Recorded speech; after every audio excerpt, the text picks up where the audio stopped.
Over 1,000 seller-side transactions done, and in the business for 23 years. So if you were ever wondering what the big guys wish they would have known before they got started, you're in the right spot. So put your hands together for our panelists as they come on up.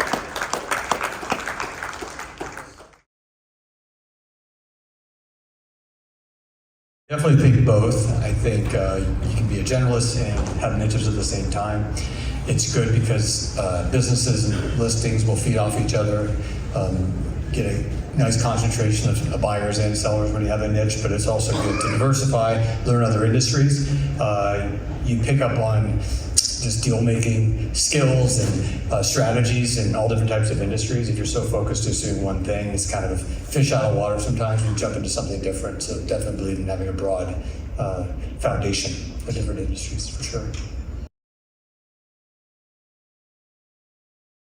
Yeah, I definitely think personality type is kind of the first line of defense.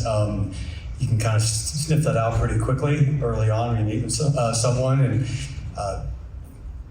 business sales kind of has a little bit of the crazy hot matrix too, though. Sometimes when you have a big business and it's obviously something you might really want to take on. If the seller's a little bit off, if the seller's a little bit crazy, or maybe somebody who's small, because once you have a real small business, there's not a lot there, and you're dealing with a challenging seller from a personality standpoint, it's definitely the time to run. What we look for are sellers that are committed to the process. They're going to take a deal at fair market value, take a deal with the market will ultimately bear if they're committed to doing a transaction. When they always say they need a certain number, it's always 20 or 30% or 50% more than what we know the market will actually bear for that. So we really want people who are committed because it is a long, painful, complex process to get people through. And if they're not committed, you're never really going to get there. There's a lot of things early on that as you get older and more mature and have more perspective, you kind of determine what's really worth it when you're engaging somebody and you're going through the process with them. Maybe that's something we can chat about. Like for me, you don't have to fight every battle. Like early on in my career, I had to kind of go toe to toe no matter what the deal point was and prove why this way is better than that way. And as you start looking at holistically the big picture of a transaction, you start realizing that it's not really worth it to take on every little fight that's there. There's no really reason to do that. Just keep the transaction moving forward and keep everybody very positive throughout the process. Relationships really is the key to our business, and when you've been doing it for a while and you continue to develop different types of relationships, not just one, with other advisors, we get a lot of referrals through other professional organizations, their attorneys, their accountants, their financial advisors, as well as just from our historical clients, buyers and sellers, refer us a lot of business. So I think one of the keys is just continue to maintain positive relationships with everybody you deal with, leave an impression on them. Just the understanding that you're a good, honest person, you can do what's right and you can deliver. And that's kind of the marketing message that seems to travel better than anything, is having a reputation of somebody who gets something done. And so yes, that's really where the deals come to. And I also think when you're taking on larger transactions, I will say it's a lot of responsibility.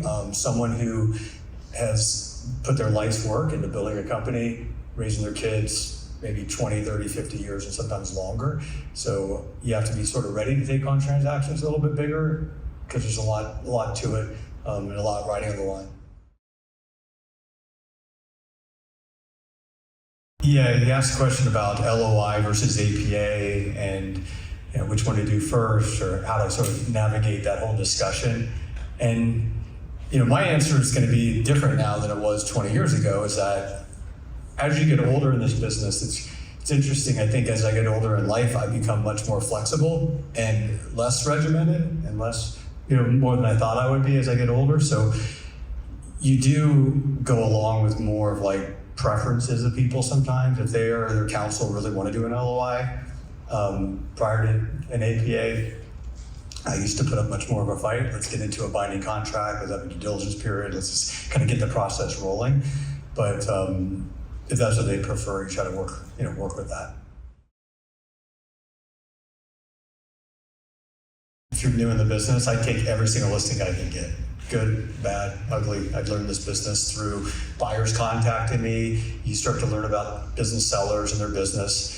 I think there's this idea, and I kind of missed this part. I think how long we've been in this business now of like not wasting time. You hear that a lot, like creating all these efficiencies in this business and getting NDAs done and SIMs done and all these things done by third parties. And I'm not saying there's a bad thing there. There's a place for all of it, but I do think that this is where you build the foundation of learning this business, is through interacting with buyers and sellers and building relationships. I can look back and like some of my best relationships might be with the buyer who didn't want to sign an NDA initially.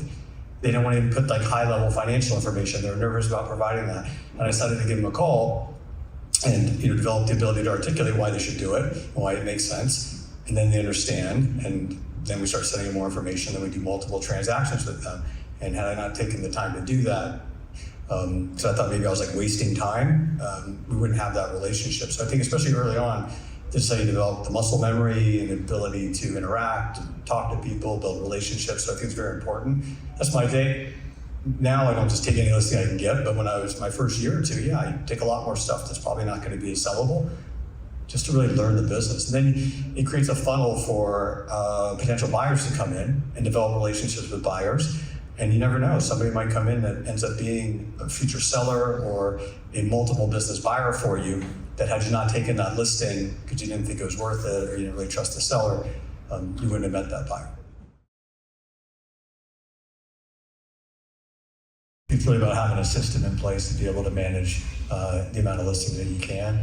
If you're just a one-person show, you're answering every phone call, sending out every email, creating a SIM, doing everything yourself, you're probably going to reach that sweet spot pretty quickly. But if you have a system in place and you create some infrastructure to be able to manage a high volume of listings, I think that adding another 10 or 20 or 30 doesn't really make that much of a difference, because you're not going to be in the deal with every single seller and every single buyer, which takes a lot of your time. So the initial process is, that you can delegate. You can probably handle a lot more volume and a lot more listings by having a team. Yeah, all the time. The worst is, and this is something that it's a good segue into things that you wish you knew early on in your career that take time, is dealing with potential tax issues, capital gains, tax mitigation strategies early on. And at minimum, have your seller understand if they pay the full boat of capital gains, like this is what they're looking at, and if that's what they choose to do.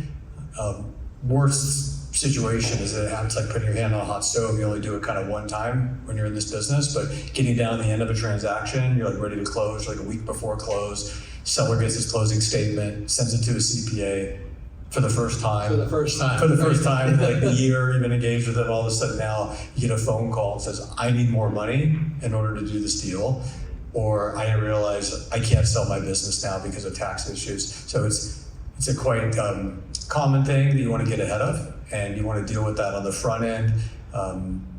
Even have these discussions prior to even the engagement, and then early on in the engagement, and then engage other professionals, people that specialize in that field, along with their CPA, to help discuss different strategies to help them out.